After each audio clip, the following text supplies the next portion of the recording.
Bapak Ibu, Bapak sekalian dan saudara-saudara, tiap-tiap tahun 3 bulan para biku menjalani masa wasa dan sudah menjadi kelasiman. Bulan kedua dalam masa wasa para biku mengajarkan dhamma. Tujuan ajaran Guru Agung kita sebagaimana beliau ungkapkan beberapa kali tidak lain adalah menyelesaikan penderitaan, menyelesaikan masalah, menyelesaikan penderitaan.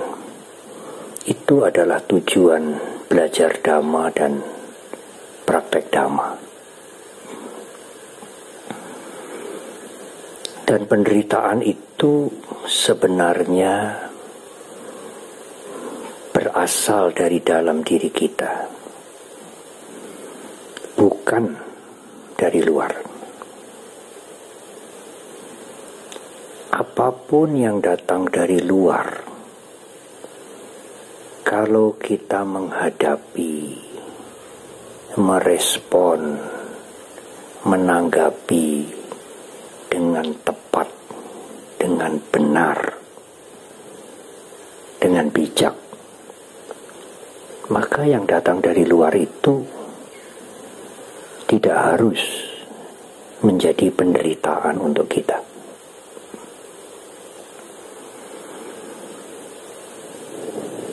Nah, respon atau tanggapan yang keluar itu sering tidak dilandasi dengan pertimbangan atau dengan wawasan yang bijak, tetapi didorong atau tanggapan yang muncul dari keserakahan. Ingin memiliki, ingin memiliki, ingin memiliki. Atau kebencian. Ingin menghancurkan, ingin menyingkirkan. Dan keakuan. Keserakahan, kebencian, dan keakuan ini mempunyai keturunan banyak sekali. Dalam bahasa yang modern mungkin mempunyai varian yang banyak sekali.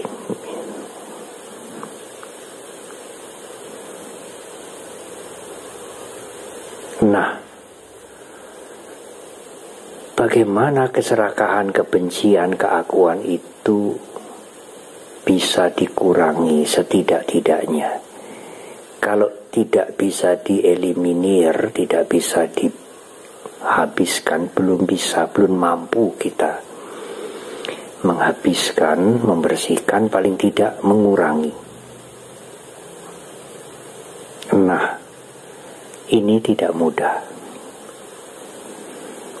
Oleh karena keserakahan, kebencian, keakuan yang menjadi biang, kotoran-kotoran mental itu ada di dalam mental kita, di dalam pikiran kita yang paling dalam.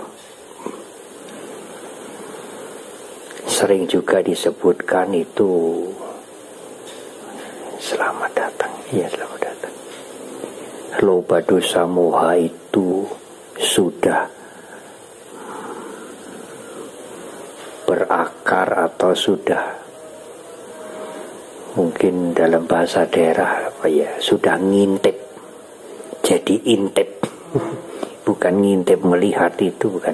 Sudah jadi intip, mengendap di bawah sadar kita, menjadi habit, menjadi kebiasaan. Oleh karena itu, ada cara sebenarnya untuk mengurangi keserakahan, kebencian, keakuan itu dengan mengurangi keserakahan, kebencian, keakuan itu yang kasar-kasar dulu. Karena kalau langsung membersihkan akarnya di dalam arus kesadaran itu tidak mudah. Kita mengurangi, kita membersihkan, kita menjagai kotoran-kotoran batin yang kasar-kasar dulu, supaya tidak merugikan. Karena kotoran batin itu merugikan, dan merugikan dua pihak, orang lain, lingkungan, dan kita sendiri. Nah, kotoran batin yang kasar itu dalam bahasa Pali disebut witikama. Tidak lain adalah perbuatan, perilaku kita, ucapan kita, tingkah laku kita, witikama. Itu adalah bentuk keserakahan, kebencian, keakuan yang kasar.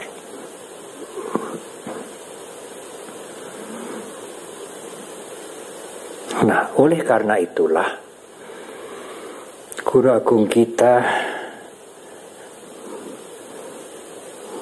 mengajarkan kepada kita, memberikan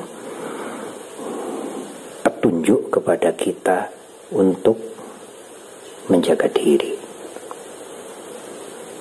Kalau umat Buddha seseorang sudah mempunyai keyakinan kepada Triratna, iya, aku sudah sesuai dengan Guru Agung Buddha Gautama, juga sudah sesuai tentu dengan ajarannya Dhamma, dan Sangha itu yang menjaga, yang meneruskan Dhamma. Seseorang yang sudah menerima Triratna sebagai pelindungnya, sebagai penunjuk jalannya, dalam upacara-upacara, kalau Anda sekalian memohon di sarana Pancasila, setelah mengucapkan di sarana 3 kali, 3 perlindungan, langsung diberikan tuntunan Pancasila. Karena hakikat dari sila itu adalah mengendalikan diri. Sangwara itu mengendalikan diri. Mengendalikan diri dari perbuatan-perbuatan yang buruk, dari perilaku-perilaku yang buruk. Kalau Anda, kalau kita semua bisa mengendalikan diri dari perilaku-perilaku yang buruk, maka saluran kotoran batin yang merajalela, yang kasar itu bisa diredam. Tidak mencari kepuasannya. Oleh karena itu, menjaga diri, mengendalikan diri, menjaga sila itu tujuan utamanya adalah mengurangi mentally defilement, kotoran batin, kilesa. Karena itu menjadi sebab, menjadi sumber penderitaan. Akan tetapi seseorang yang menjaga dirinya dari perilaku yang buruk, menjaga sila supaya kotoran batin ini tidak membengkak, tidak merajalela, tidak membuat masalah. Itu tujuan utama.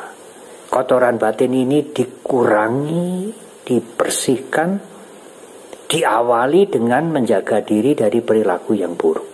Karena perilaku yang buruk itu kotoran batin yang kasar. Itu tujuan utama. Untuk kemari membersihkan diri. Tetapi sila atau mengendalikan diri itu juga mempunyai dampak sosiologis, dampak sosial. Apa artinya? Kalau kita, kalau Anda, kalau kita semua bisa menjaga sila, menjaga perilaku, tidak berbuat yang buruk, selain tidak menambah masalah bagi kita, kita juga tidak membuat masalah bagi masyarakat. Kalau kita bisa menjaga diri tidak melakukan hal-hal yang buruk, yang nanti akan menyulitkan kita, kita tidak melakukan itu, kita mengurangi kesulitan bagi diri kita, juga sekaligus kehadiran kita di masyarakat itu tidak membuat keonaran. Kita bukan anggota masyarakat yang membuat kacau di masyarakat, membuat masalah di masyarakat. Mengapa? Karena kita menjaga diri kita. Itu adalah dampak sosiologis dari sila. Meskipun memegang sila, menjaga diri itu untuk kepentingan kita, supaya nafsu, kebencian, dendam, keserakahan, menang-menangan, keakuan itu berkurang. Setidak-tidaknya mengurangi bentuknya yang kasar, yang berupa perbuatan atau ucapan untuk kita. Tetapi juga memberikan dampak pada masyarakat. Karena kalau kita bisa mengendalikan diri, maka kita juga tidak menjadi sumber kekacauan bagi masyarakat, bagi keluarga kita, bagi kolega kita, bagi kantor kita. Itu adalah dampak sosial dari sila. Oleh karena itu, kalau Anda sekalian, kalau kita, kalau anggota masyarakat ini memegang sila, mengendalikan dirinya, tidak berbuat yang buruk, itu membawa harmoni bagi lingkungan, bagi keluarga, bagi masyarakat.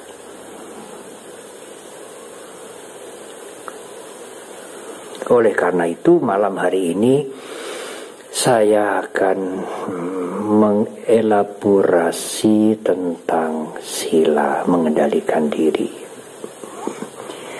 Ini bukan bahasan filosofis yang ibu bapak mendengarkan dengan harus berpikir sampai berkerut-kerutnya.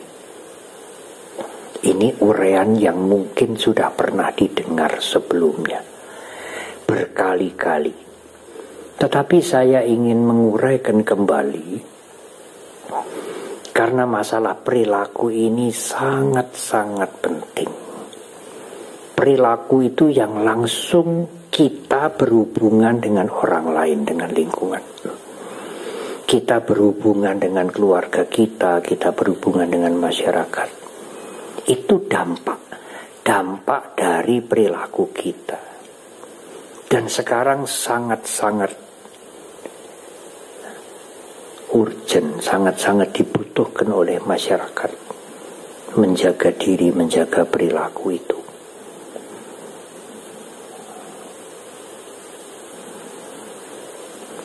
Sekali lagi, oleh karena perilaku yang buruk atau kejahatan itu merugikan dua pihak. Tidak hanya kita yang rugi, tetapi masyarakat orang lain juga rugi. Tetapi mengapa orang masih senang berbuat yang buruk? Oh iya, karena keburukan itu juga memberikan kenikmatan, kepuasan hati, meskipun membawa bencana, masalah yang sulit untuk diselesaikan. Kenikmatan, kepuasan itu seperti iming-iming. Nggak peduli keserakahan, kebencian, nggak peduli apa yang kita lakukan ini merugikan yang lain. Yang penting mendapatkan kepuasan. Oleh karena itu, keburukan atau kejahatan itu merugikan dua pihak, kita sendiri dan juga orang lain. Iya Bante, tetapi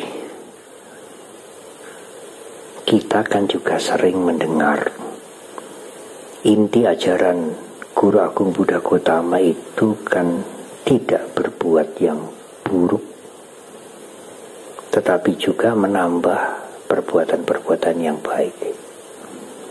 Kemudian membersihkan mental pikirannya sendiri. Mengapa? Karena perbuatan yang baik, yang buruk itu datangnya dari pikiran. Susah senang itu datangnya juga dari pikiran. Mana yang lebih penting, Bante? Tidak berbuat buruk atau menambah kebaikan? Oh, pertanyaan yang menarik ini. Dua-duanya penting. Sangat penting. Tetapi kalau mau ditimbang, mana yang lebih penting atau yang sedikit lebih penting atau yang utama? Yang lebih penting adalah jangan berbuat buruk. Sangat penting, sekalipun Anda belum mampu berbuat baik. Waduh, kalau melakukan kebaikan, menolong, membantu, apalagi meditasi, mengabdi, ora bisa aku. Nggak apa. Kalau memang belum mampu melakukan kebaikan, tidak apa. Tetapi jangan berbuat buruk. Karena keburukan itu merugikan orang lain dan merugikan Anda. Kalau Anda tidak berbuat baik, orang lain tidak rugi kok. Anda pun juga mungkin tidak untung karena tidak berbuat baik, tidak dapat manfaat. Tapi kalau Anda berbuat buruk, bukan hanya Anda yang mendapatkan masalah, lingkungan orang lain, keluarga Anda akan mendapat masalah. Jadi kalau ditimbang itu berat mana ini ya? Berat tidak berbuat buruk dulu, meskipun belum mampu berbuat baik. Saya belum mampu berbuat baik, Bante, ya ditawar dulu. Tapi tidak berbuat buruk tidak bisa ditawar. Karena Anda akan menjadi sumber masalah bagi Anda sendiri, bagi keluarga Anda, bagi lingkungan Anda. Banyak guru-guru meditasi yang menggunakan kalimat sederhana. Bisa berbuat baik, memberikan pertolongan, kebaikan, jasa kepada yang lain sangat baik. Tetapi kalau Anda tidak mampu, jangan mengganggu. Bisa menolong, bisa membantu, sangat baik, amat mulia. Tetapi kalau tidak bisa, paling tidak jangan mengganggu. Kalau Anda berbuat baik juga kagak, masih ditambah dengan berbuat buruk, waduh, tidak ada manfaat nanti kehidupan ini. Jadi kalau belum mampu berbuat baik, nggak apa-apa, nggak usah kecil hati. Tetapi jangan mengganggu yang lain, jangan berbuat buruk. Oleh karena itu, sabab papasa akaranang oleh Guru Agung kita disebutkan lebih dahulu, jangan berbuat buruk. Berhentilah berbuat yang buruk. Sila adalah pertama dan juga utama. Yang intinya adalah mengendalikan diri. Kalau berbuat buruk, berbuat kebaikan belum mampu, tetapi mengendalikan diri juga tidak, mungkin kehidupan seperti itu tidak ada manfaatnya. Tidak berguna untuk dirinya, juga tidak berguna untuk orang lain. Bahkan merugikan orang lain.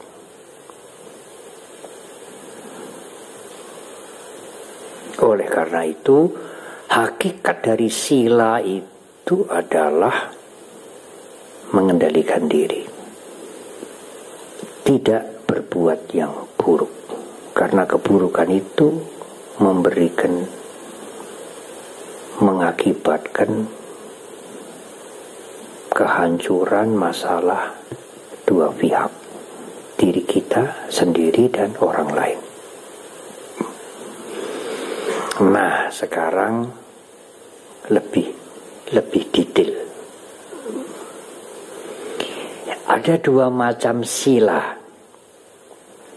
yang dalam bahasa Pali disebut pakati sila dan panyati sila. Apa itu, Bante? Pakati sila adalah sila yang alami.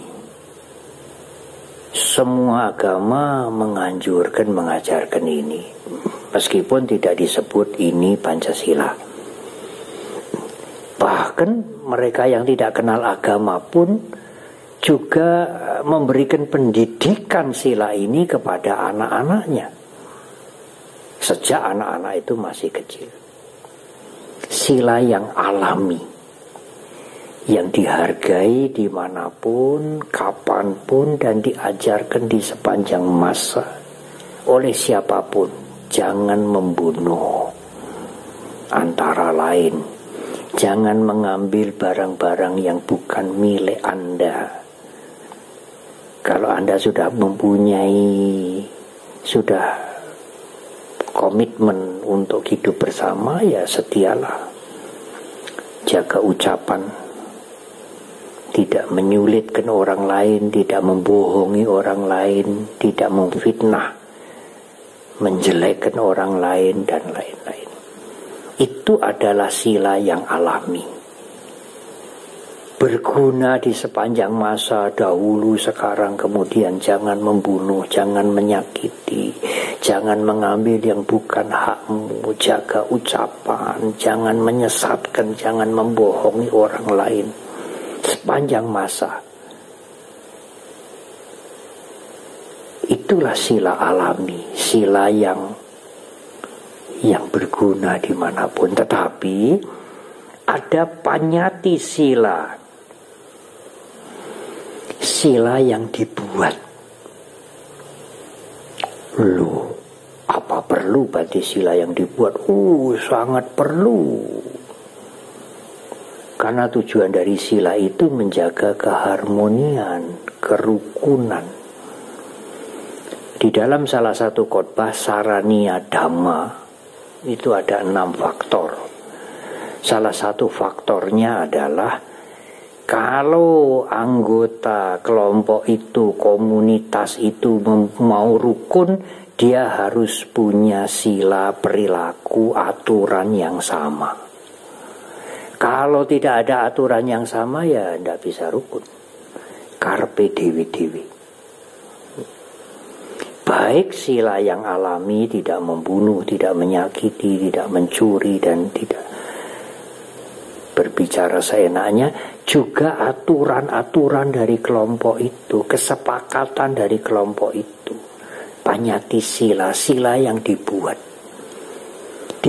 oleh kita atas kesepakatan bersama untuk kerukunan, keharmonian, sehingga bisa memberikan manfaat yang besar. Kalau tidak ada kebersamaan, tidak ada keharmonian, sendiri-sendiri, manfaat apa yang bisa dicapai? Ya sebetulnya Bhinneka Tunggal Ika kan demikian. Itu yang menuliskan kan seorang pujangga Buddhis besar, Mpu Tantular. Saya pernah menyampaikan sebetulnya itulah kontribusi besar umat Buddha bagi tanah air ini. Kontribusi Buddhis itu mungkin tidak mendirikan rumah sakit yang besar-besar, ya, belum mampu mungkin ya sekolah yang luar biasa dan lain-lain. Tetapi kontribusi kita terbesar itu adalah meletakkan dasar filosofis untuk menjaga kerukunan dan persatuan bangsa ini, Bhinneka Tunggal Ika. Ya berbeda-beda, dan perbedaan itu tidak bisa dibuang, diseragamkan, dihapus harus seragam, harus seperti ini semua. Itu dihargai, tetapi kalimat yang kedua Tunggal Ika. Lah kalau tidak ada Tunggal Ika, ya masyarakat bangsa ini tidak bisa mempunyai karya yang besar karena masing-masing seenaknya sendiri. Tidak ada kebersamaan. Oleh karena itu Bhinneka Tunggal Ika itu harus diucapkan, kalau bahasa puitis itu, dengan satu tarikan nafas, tidak dipotong.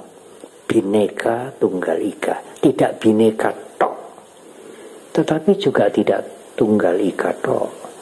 Kalau Tunggal Ika tok itu yang kebhinekaannya harus buang semua, harus seragam semua, harus sama semua, harus podo semua. Ya,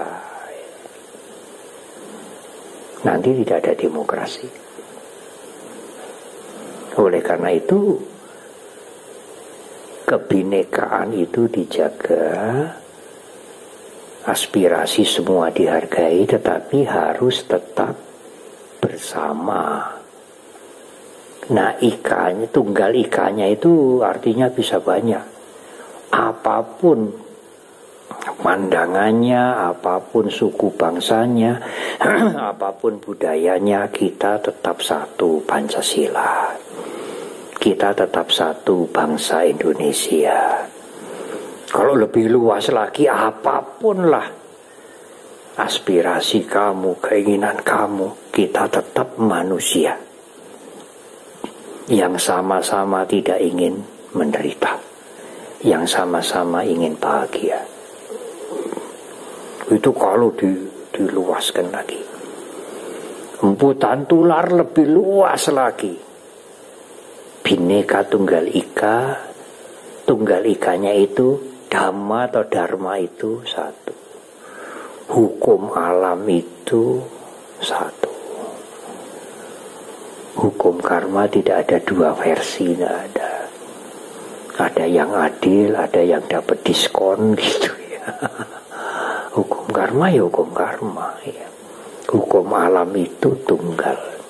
Itu emputan tular menarik ya, memberikan makna Bhinneka Tunggal Ika itu sangat jauh ya. Kemudian kalimat itu dijadikan moto nasional dan itu menjadi perekat, menjadi pusaka, lem untuk persatuan dan kesatuan. Nah, demikian juga di dalam rumah tangga, dalam organisasi apapun, termasuk di wihara, dimanapun.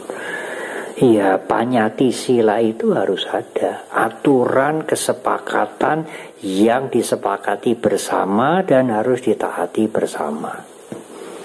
Kalau itu tidak ada,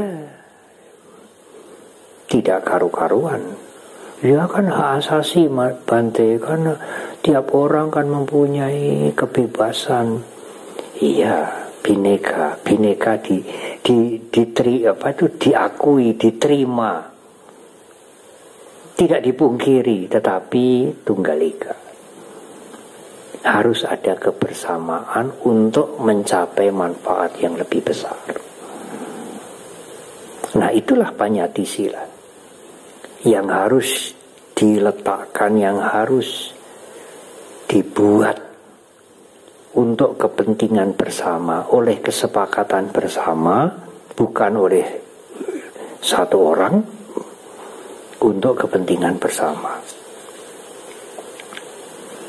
Nah, sekarang itu jenisnya ya, sila yang alami, sila yang dibuat. Sekarang sifatnya ada dua macam sifat sila, Warita Sila dan Carita Sila. Warita Sila itu sila pengendalian diri yang tidak membunuh, tidak menyakiti, tidak mencuri, tidak omong sembarangan, tidak fitnah, tidak maki-maki dan lain-lain. Yang carita sila itu sila sebagai kewajiban moral yang harus dilakukan. Sering dikatakan warita sila itu adalah sila yang pasif. Ada yang menggunakan kalimat negatif, tetapi nanti bisa salah paham. Sila kok negatif ya? Saya cenderung menggunakan kalimat pasif. Sedangkan carita sila itu sila yang aktif. Seperti di Sigalowada Sutta, seorang guru harus mencegah kalau muridnya mengetahui muridnya berbuat yang buruk, mendorong muridnya untuk melakukan yang baik. Para biku mempunyai 6 kewajiban kepada umat. Membantu umat apapun yang tidak bertentangan dengan kebikuannya, menjelaskan hal-hal yang belum pernah diketahui oleh umat, membenarkan kalau umat mempunyai pandangan yang tidak benar, memberikan petunjuk, memberikan cara kalau nanti meninggal setidaknya dilahirkan di alam yang lebih baik, dan lain-lain. Demikian juga umat mempunyai kewajiban kepada biku, memberikan bantuan kepada biku dengan baik, berbicara, memikirkan dan sebagainya dengan cinta kasih dan lain-lain. Orang tua mempunyai kewajiban kepada anaknya, memberikan pendidikan, kemudian dan lain-lain. Yang terakhir memberikan warisan pada saat yang tepat dan lain-lain. Anak juga punya kewajiban kepada orang tua. Kewajiban-kewajiban moral itu adalah sila juga yang bersifat apa yang harus dilakukan. Itu carita. Kalau warita itu tidak mencuri, tidak membunuh, tidak menyiksa, tidak menipu dan lain-lain. Nah, sekarang melaksanakannya bagaimana? Yang pertama disebut diawali dengan, ya, saya pikir kalimat itu lebih tepat. Diawali dengan samadana wirati. Samadana itu bertekad, berprasetya untuk menjalankan sila. Kalau Anda mengucapkan sila, panatipata, wiramani, sikapadang, samadhyami, saya melatih diri untuk tidak membunuh. Itu namanya samadana. Kalau pejabat-pejabat atau siapapun akan memegang jabatan, dia bersumpah lebih dahulu atau berjanji, saya akan bekerja sesuai dengan hukum, menaati hukum seluruhnya, tidak menerima apapun yang bukan sengaja maupun tidak sengaja yang bisa mempengaruhi tugas saya dan lain-lain. Itu samadana, niat yang menjadi tekad untuk menjaga perilaku yang baik. Nah, kemudian sampati wirati. Sampati wirati itu tidak hanya niat, melaksanakan. Tidak membunuh, tidak mencuri, tidak memalsukan sesuatu yang tidak sesuai, yang bisa merugikan orang lain, tidak menghina, tidak memfitnah dan lain-lain. Nah, sampati wirati ini bisa dilakukan dengan berbagai macam alasan. Yang pertama misalnya ingat samadananya. Oh, saya sudah mengucapkan Pancasila di depan biku beberapa kali, sering-sering. Malulah saya kalau saya berbuat yang buruk. Kecuali tidak punya malu, ya, tidak risih, ya. Atau ingat hukum karma, nanti akibat karma.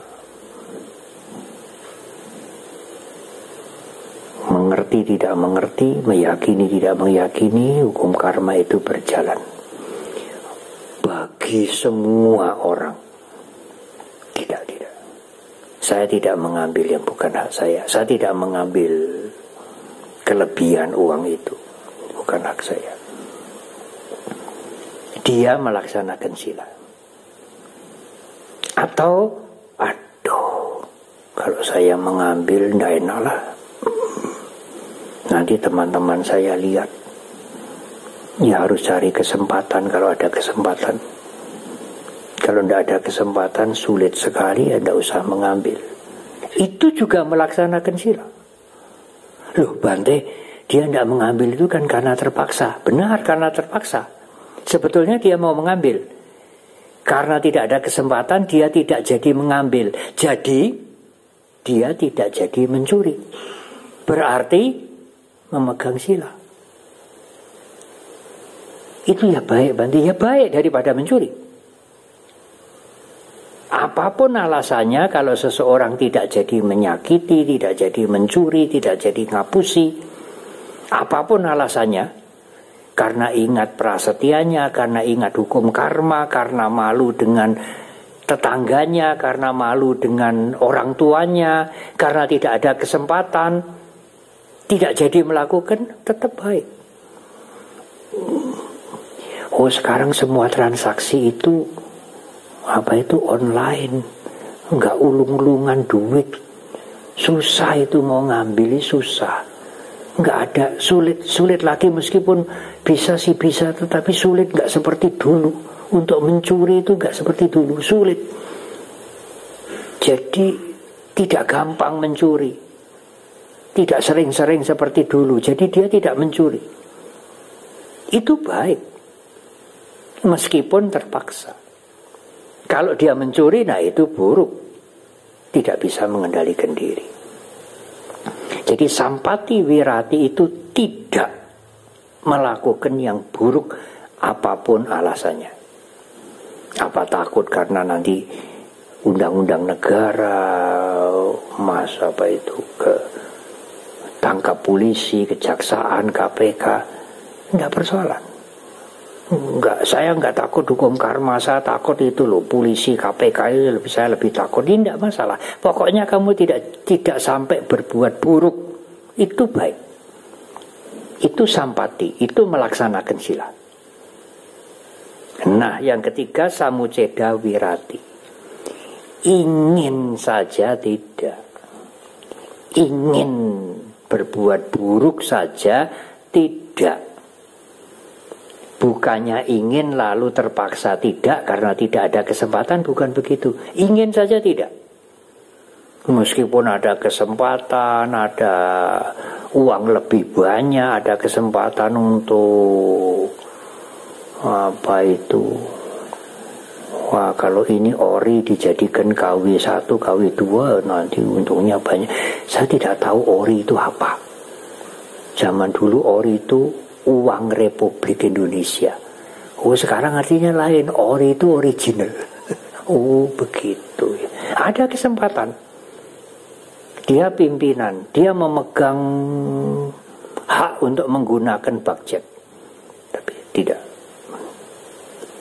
Sedikit pun saya tidak kepincut, tidak kepingin untuk mengambil itu. Itu samuceda wirati. Di dalam Dhamma dikatakan sotapana itu samuceda wirati. Ingin melanggar sila sedikit pun tidak. Bukannya ingin lalu tidak baik ini. Saya sudah berjanji nanti akibatnya malulah, iri otapa, nanti hukum karma. Tidak. Bukannya ada keinginan lalu keinginannya diatasi, jangan sampai dilakukan. Tidak begitu, ingin saja tidak. Timbul keinginan saja tidak. Bukannya keinginannya timbul lalu dicegah, bukan. Ingin saja tidak timbul. Tidak timbul meskipun hanya keinginan. Sudah tidak timbul lagi keinginan untuk melanggar sila. Nah itu disebut sotapana. Sotapana itu silanya bersih. Samuceda wirati. Tidak akan melakukan hal-hal yang buruk. Nah, tadi sudah dijelaskan, pakati sila itu ya Pancasila itu. Meskipun di tempat lain tidak disebut Pancasila, jangan membunuh termasuk menyakiti, jangan mencuri, mengambil barang yang bukan milik kita, jangan tidak setia pada pasangan, jangan mengumbar ucapan, jangan mabuk. Meskipun di tempat lain tidak disebut Pancasila, itu tetap dianjurkan. Di agama-agama lain, di kelompok-kelompok spiritual yang lain, di masyarakat, di keluarga-keluarga orang tua kepada anak-anaknya, jangan membunuh, jangan menyakiti, jangan mencuri, mengambil yang bukan barang kita, jangan. Itu Pakatisila. Nah, Panyatisila itu ya termasuk Sigalowada itu tadi. Kewajiban orang tua kepada anaknya, guru kepada muridnya, murid kepada guru, biku kepada umat, dan lain-lain. Winaya para biku yang banyak itu disebut Buddha Panyati. Sila peraturan yang dibuat oleh Sang Buddha. Lah gunanya untuk apa? Ya gunanya untuk mengendalikan kotoran batin, mengurangi kotoran batin, membersihkan kotoran batin, dan juga untuk kerukunan hidup bersama. Loh Bante, tidak makan jam 12. Kalau misalnya lewat jam 12 makan kan bukan jahat toh Bante? Ya enggak. Oh ya itu makanan kita sendiri kok, bukan mencuri. Masa makan lewat jam 12 itu jahat? Ya tidak, tetapi untuk biku itu menjadi Buddha Panyati. Karena dipandang Sang Buddha mempunyai pandangan yang jauh, ya tidak ada manfaatnya lah makan sore bagi para biku yang tidak kerja fisik. Cukup menggunakan energi yang cukup banyak, makan 2 kali ya cukup. Dan para biku makan juga dari masyarakat, sehingga masyarakat tidak perlu bersulit-sulit sore-sore harus menyediakan makanan. Ya makan 2 kali cukup. Bahkan beberapa biku yang makan hanya 1 kali, terutama mereka yang biku-biku Vipassana Dura yang tinggal di wihara-wihara di hutan di Thailand, biasanya hanya makan 1 kali. Lalu kenapa kok pakaiannya warnanya begini? Kalau ke wihara kok yang sebelah kanan dibuka, sebelah kiri kok tidak sebelah kiri? Itu Buddha Panyati. Itu winaya yang bertujuan untuk mengendalikan kotoran batin, mengendalikan keinginan-keinginan yang bermacam-macam, dan juga membangun, menjaga kebersamaan, kerukunan di dalam sangga. Kalau guru agung kita tidak meletakkan peraturan-peraturan, habislah. Tidak bertahan, sangga tidak bertahan sampai pada hari ini.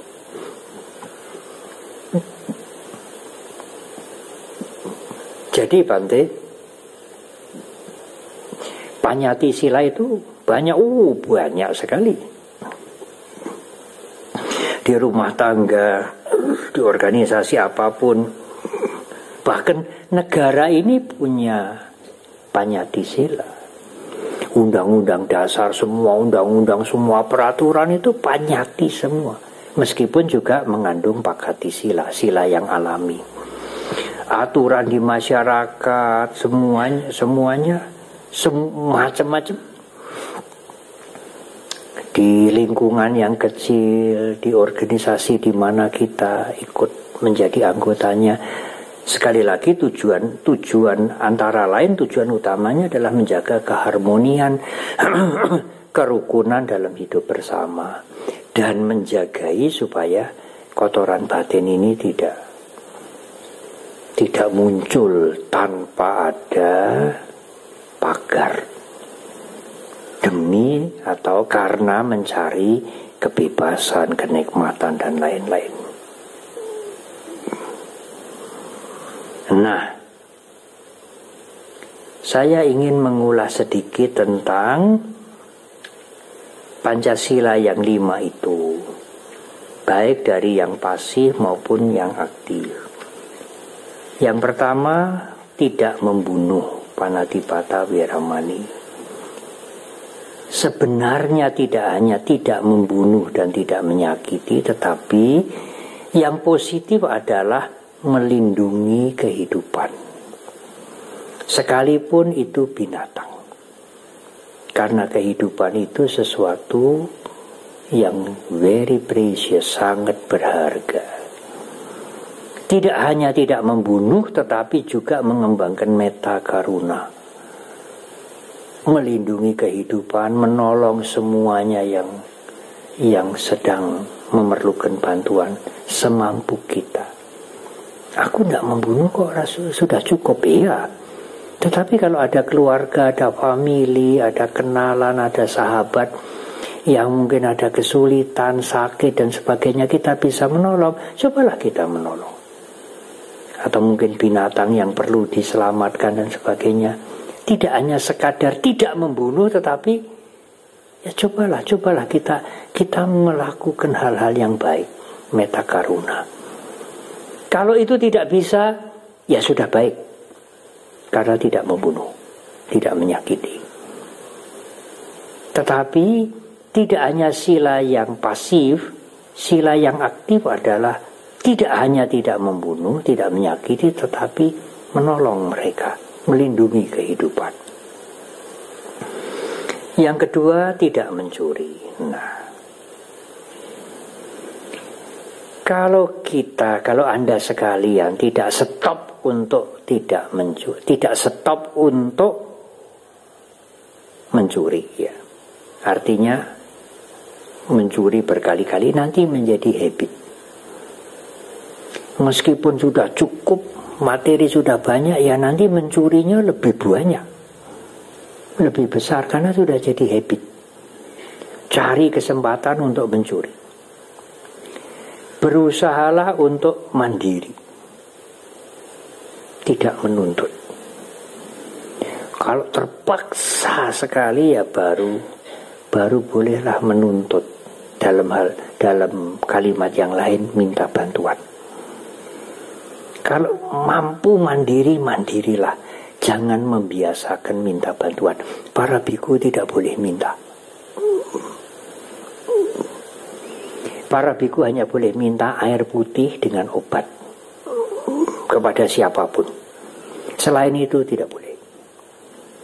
Kecuali umat itu sudah menyampaikan kesanggupan.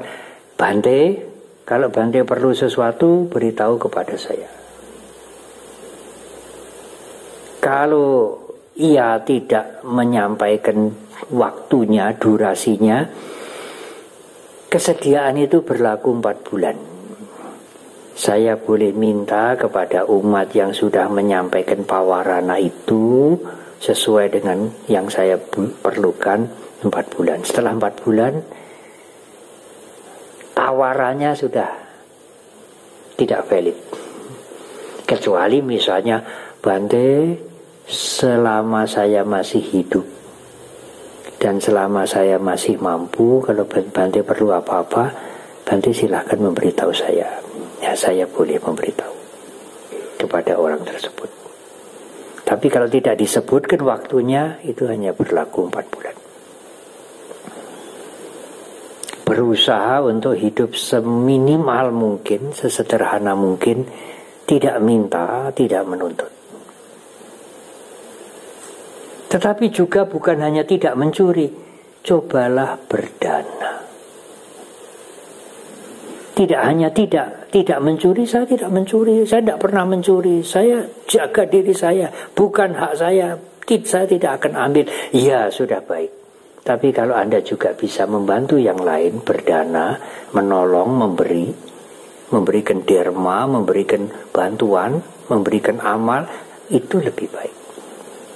Itu adalah sila yang aktif. Tidak mencuri sudah baik, tetapi memberikan dana menjadi lebih baik. Itu sila yang aktif. Ibu, bapak, dan saudara, jangan membayangkan tidak mencuri ini nyolong. Saya nggak pernah nyolong kok. Zaman sekarang bukan nyolong begitu. Nyolongnya bisa besar-besaran itu. Ya seperti itu tadi. Ori dicampur, dijadikan KW2, KW3, tapi harganya harga ori begitu. Itu mencuri. Kalau ibu bapak rajin membaca koran, ya saya amat jarang melihat berita di televisi. Oh, itu mencuri besar-besaran itu. Miliar-miliar, triliun mencuri. Iya, Bante, mereka kan juga berbuat baik juga. Iya, berbuat baik. Tapi mencurinya juga besar-besaran. Saya dulu pernah menyampaikan, guru agung kita akan mengajarkan, jangan berbuat buruk, banyak berbuat baik. Nanti lama-lama menjadi banyak berbuat baik dan juga banyak berbuat buruk. Berbuat baiknya iya, berbuat buruknya juga iya. Nah, yang ketiga, kalau Anda sudah mempunyai pasangan, ya berusahalah untuk setia. Bante, kalau misalnya selingkuh bagaimana? Saya ingin menjelaskan sedikit saja. Kalau ini ada pasangan begini, lalu ini bisa pria bisa wanita, saya tidak mengatakan pria saja ya. Ini selingkuh, punya pasangan lain yang tidak resmi. Sekarang pertanyaannya, kalau Anda selingkuh, kalau pasangan resmi Anda ini juga selingkuh, rela tidak? Boleh tidak? Ya, ini kan suami istri ya, ini selingkuh. Lalu ini ditanya, kalau pasangan Anda ini juga selingkuh, Anda rela tidak? Boleh tidak? Di hati kecilnya ya enggak boleh ya. Tapi zaman sekarang saya menjumpai sendiri. Ini datang kepada kami, kepada saya. Pasangan saya itu mengatakan, "Lah kalau kamu mau seperti saya, boleh kok." Zaman sekarang ini ada yang begitu. Siapa tahu tidak hanya satu, itu ada beberapa. Jadi dia protes kepada pasangannya ini, "Kamu jangan begitu, punya anak 3. Lalu apa jawabnya ini? "Ya kalau kamu mau ikut, mau seperti saya, boleh kok. Aku gak keberatan." Nanti apa yang diwariskan kepada anak-anaknya itu? Kan orang tua itu tidak hanya mewariskan materi, deposito. Orang tua kan juga mewariskan karakter toh, perilaku. Ya anaknya mungkin masih SMA, masih SMP atau sudah kuliah. Tidak akan ikut sekarang, tidak. Nanti kalau anaknya sudah berkeluarga, dia ingatannya bahwa sadarnya itu muncul dulu orang tua saya kayak begitu. Anaknya bisa mencontoh seperti itu. Oh, banyak sekali anak-anak yang mencontoh orang tuanya. Kemudian, meskipun tidak waktu itu. Oleh karena itu, harus mengendalikan diri masing-masing. Bukan hanya demi kesenangan, demi kebebasan. Kamu ya boleh kok. Kamu jangan protes sama aku. Kalau kamu mau ya boleh kok. Aku ya izinkan. Aku ya rela. Oh, hancur-hancuran kalau seperti ini.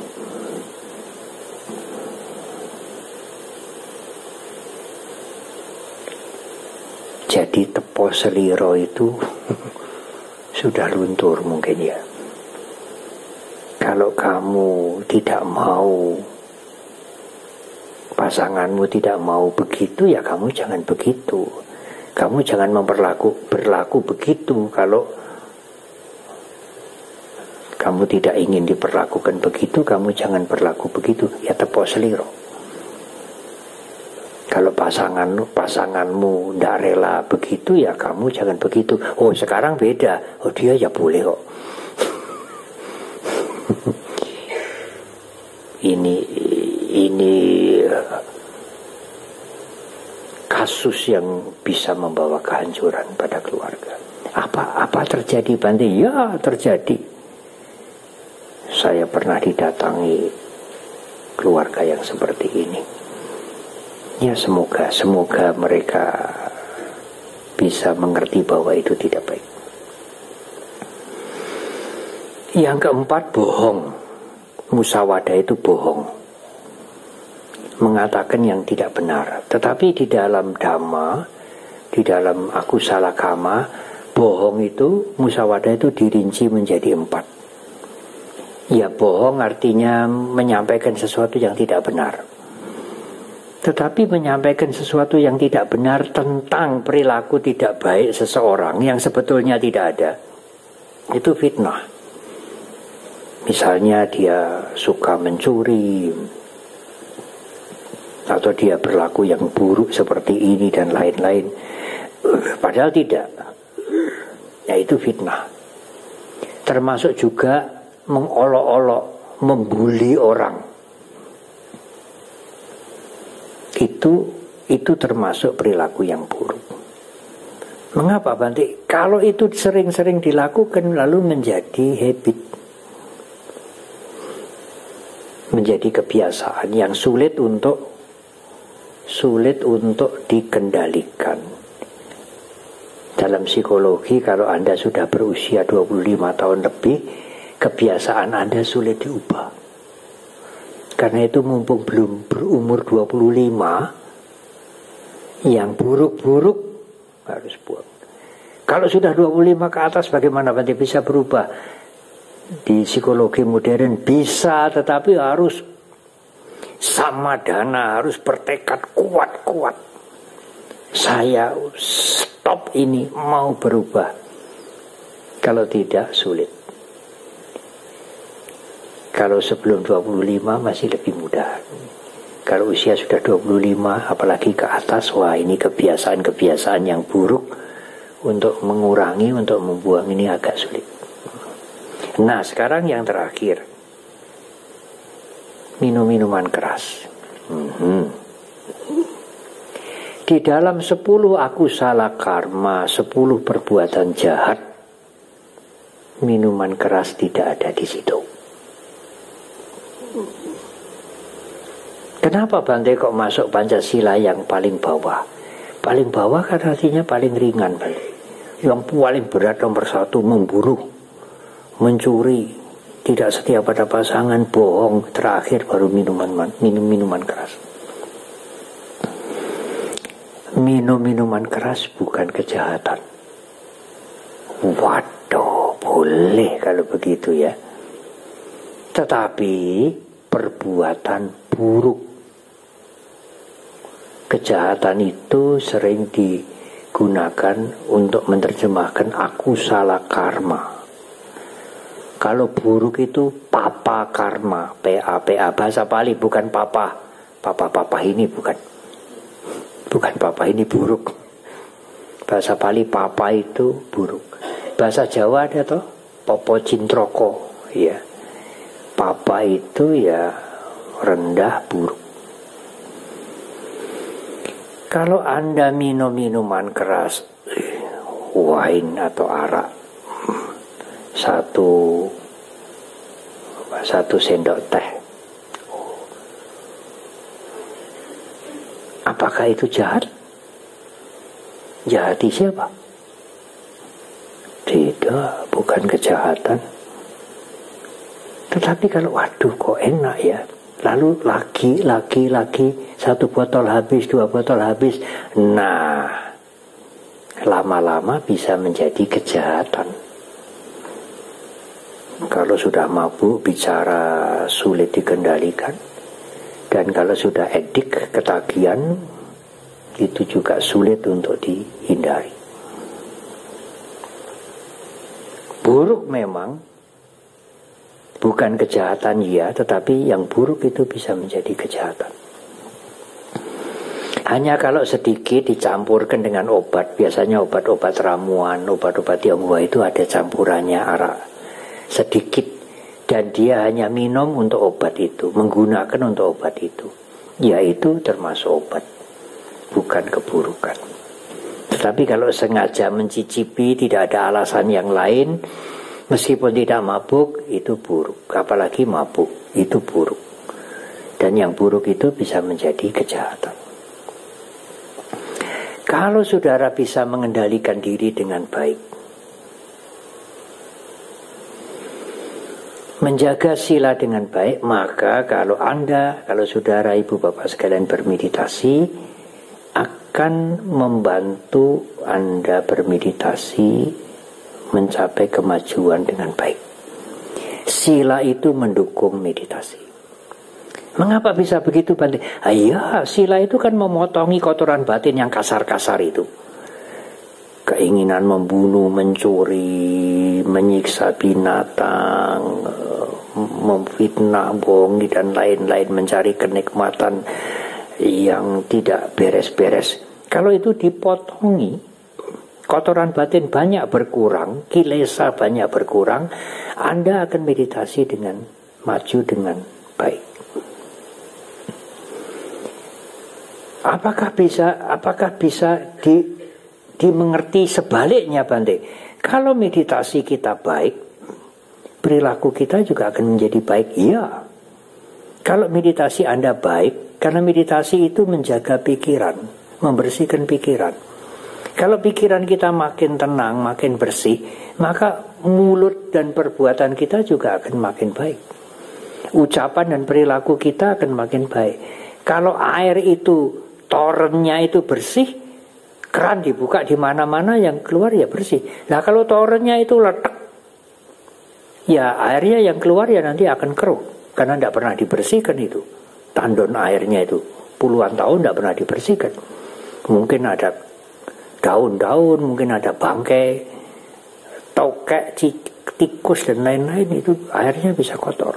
Bahkan mungkin salurannya itu bisa hanya kecil yang keluar, tetapi kotor sekali. Tetapi kalau itu dibersihkan, tandon airnya itu bersih, maka keran di mana saja dibuka ya bersih. Ucapan kita, perbuatan kita otomatis bersih, otomatis bersih, karena pikiran kita bersih. Ada guru meditasi yang ditanya, Bante, Anda mengajarkan meditasi, bagaimana cara mengukur keberhasilan meditasi itu? Apa yang dijadikan tool, dijadikan ukuran untuk mengukur kalau meditasi seseorang itu berhasil, maju?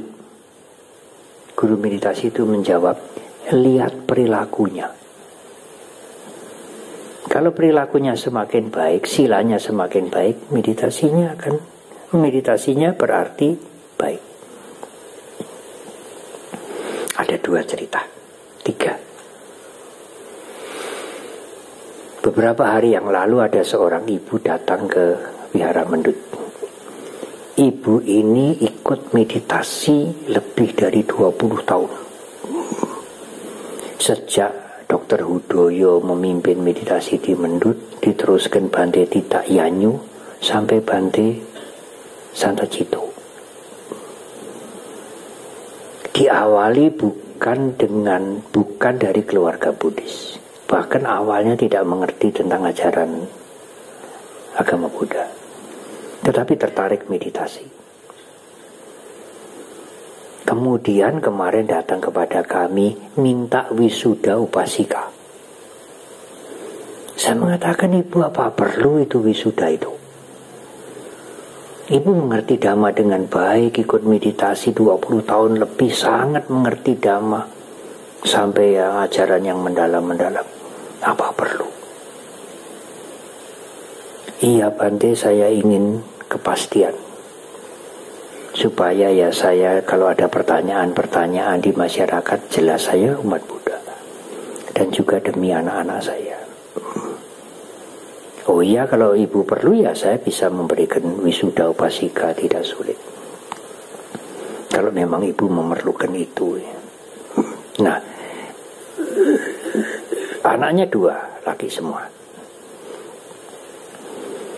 Yang besar tetap dengan keyakinannya yang dulu. Dan ibunya mengatakan, silakan. Saya juga mengatakan, silakan. Tidak usah diminta menjadi Buddhis. Tapi anaknya yang kecil mau ikut menjadi upasaka SD kelas 5. Oh, saya ingin tahu apa sebabnya. Anak SD kelas 5. Ya Dhamma, apalagi backgroundnya bukan Buddhis. Dhamma tentu tidak mengerti yang dalam-dalam sekali. Kenapa dia ingin ikut mamahnya wisuda upasaka? Ikut-ikutan atau memang ada alasan? Apa jawabnya anak itu? Aku lihat mamah itu setelah sering-sering meditasi jadi sangat baik. Enggak emosi-emosi, enggak suka marah-marah kayak yang dulu-dulu. Pokoknya baiklah. Oh, itu manfaat meditasi. Dan anak ini melihat manfaat meditasi dari ibunya. Karena anak itu kan tinggal dengan ibunya tiap hari. Hampir 24 jam mungkin. Sekolah ya hanya beberapa jam. Hari libur ya dengan ibunya. Ayahnya sudah tidak ada. 2 anak pria dengan 1 ibu. Ibu menjadi lebih baik. Mama menjadi lebih baik. Enggak ngamuk-ngamuk lagi. Ya, dulu mama sering ngamuk-ngamuk.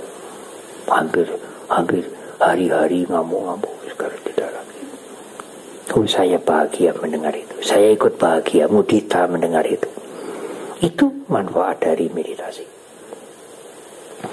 Cerita yang kedua.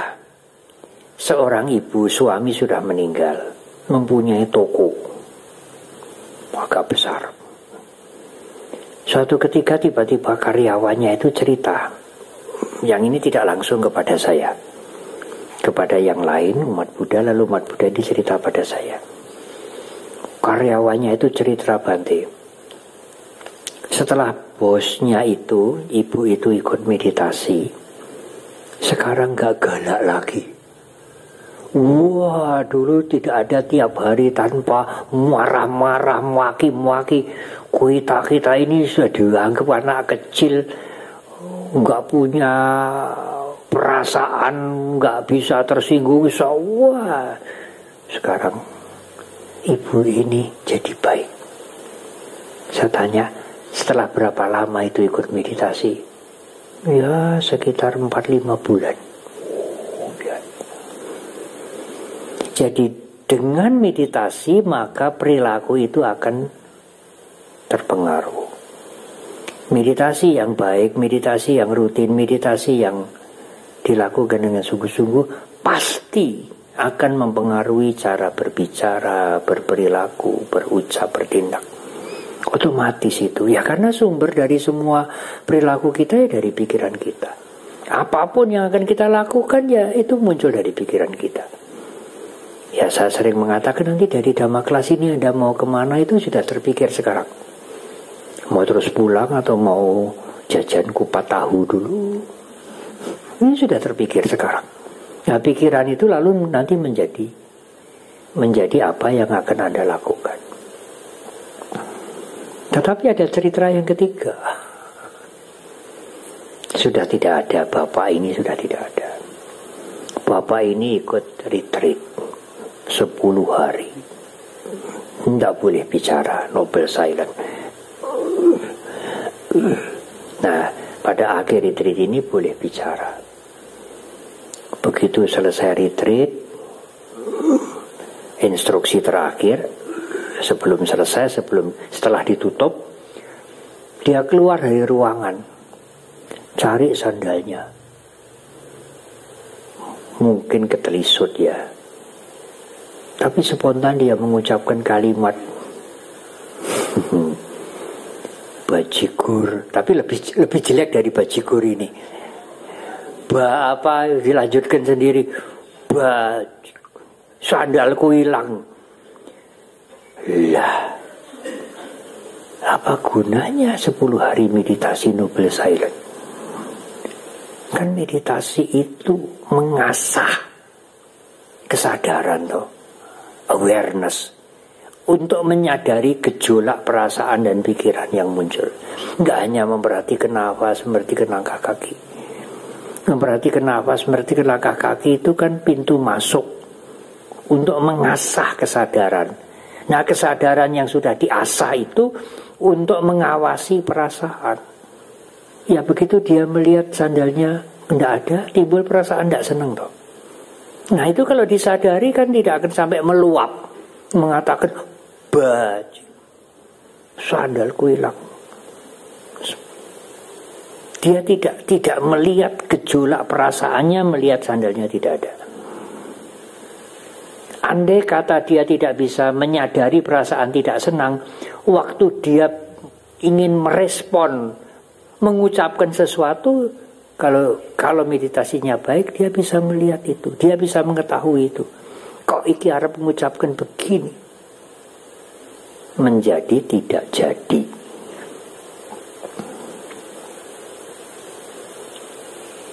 Iya, dia harus berlatih lagi. Apalagi kalau meditasi, kalau retreat itu hanya untuk apa ya? Untuk pencitraan. Kamu pernah ikut retreat? Tidak. Ya, saya pernah berapa kali? Mereka 3 kali. Oh, saya sudah 10 kali. Ya buat apa? Buat apa kalau hanya untuk begitu? 10 kali tetapi maki-makinya juga tidak berhenti ya. Ya bukan persoalannya berapa kali Anda ikut retreat, meskipun itu baik, tetapi menghadirkan kesadaran dalam keseharian itu adalah sangat perlu. Dan itu adalah tujuan kita bermeditasi. Hadirkan kesadaran untuk menjagai perasaan dan pikiran kita. Nah kalau perasaan dan pikiran itu dijagai, maka perilaku itu mesti menjadi baik. Anda tidak usah pusing dengan sila, menjaga sila, karena Anda menjagai pikiran Anda. Pikiran itulah sumber dari semua perilaku. Saya akan menutup dengan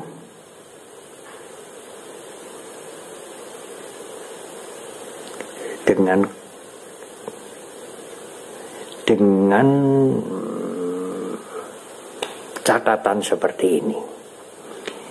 Kalau Anda, Ibu Bapak sekalian, melakukan hal-hal yang baik, mengendalikan diri dengan baik, apalagi bermeditasi, itu akan menjadi teladan alami bagi anak-anak Anda kemudian. Jadi kalau Anda melakukan yang baik, menghindari yang buruk, menjaga ucapan, nanti ben anulah bocah-bocah kaya anak-anak bisa meniru orang tuanya dengan baik. Bukan itu tujuannya.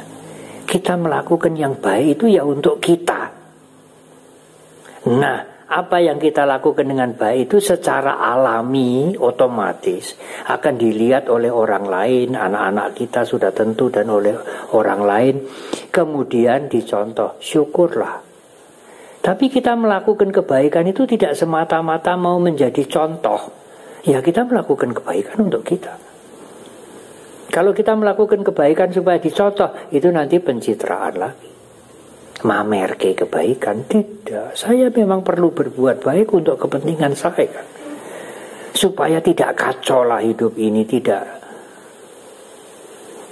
dipenuhi dengan bermacam-macam masalah penderitaan. Saya akan mengendalikan diri. Saya akan membersihkan pikiran saya.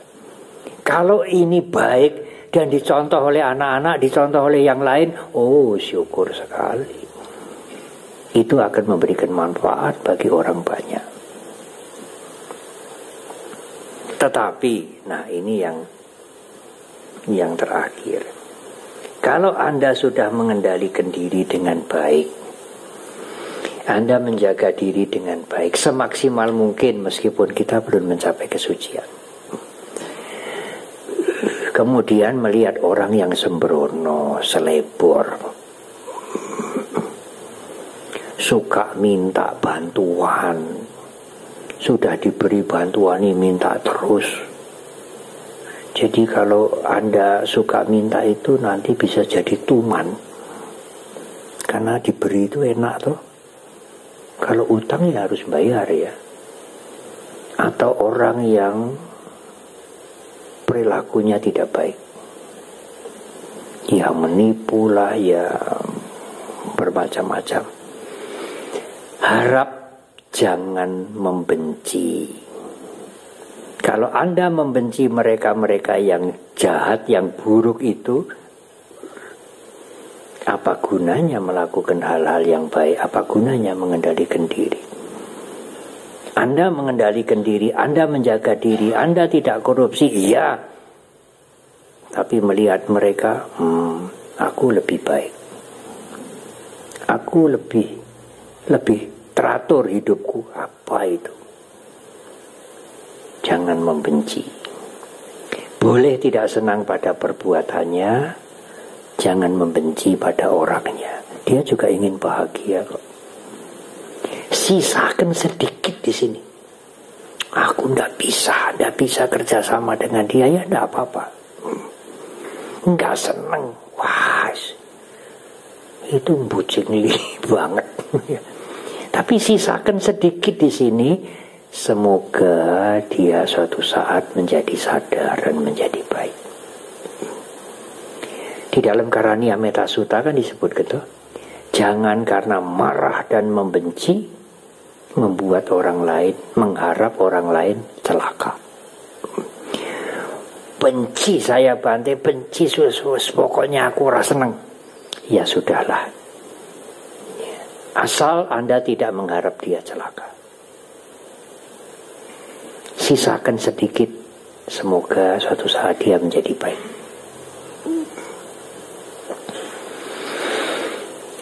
Satu hal yang ingin saya sampaikan sebagai paling penutup nih ya, sekalian untuk menghargai beliau yang sudah meninggal.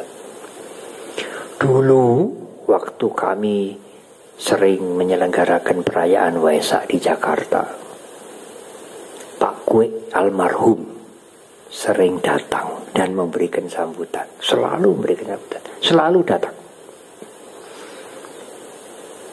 Beliau pernah cerita begini. Bung Karno itu tidak senang penjajahan. Karena penjajah itu menindas penuh dengan keserakahan, kesewenang-wenangan. Tetapi Bung Karno itu punya sahabat orang-orang Belanda banyak. Sahabat baik dan belajar dari orang-orang Belanda itu. Meskipun tidak senang perilakunya yang buruk. Tidak senang pada perilakunya yang buruk, iya, tetapi tidak membenci orang-orangnya. Tapi Pak Kwe memberikan embel-embel. Itu Bung Karno. Kalau saya nggak senang sama perilakunya, ya nggak senang sama orangnya. Ya, kita berusaha untuk, ya meskipun bagaimana dia adalah manusia. Yang ingin dia, keluarganya juga hidup bahagia. Tidak banyak kesusahan, tidak menderita. Kita tidak bisa kerjasama, tidak bisa mendekat lagi, tidak apalah. Tetapi jangan mengharap dia celaka. Syukur ada sisa sedikit dalam pikiran kita, ruang sedikit. Semoga dia menjadi baik. Semoga dia sadar, semoga dia bahagia. Terima kasih.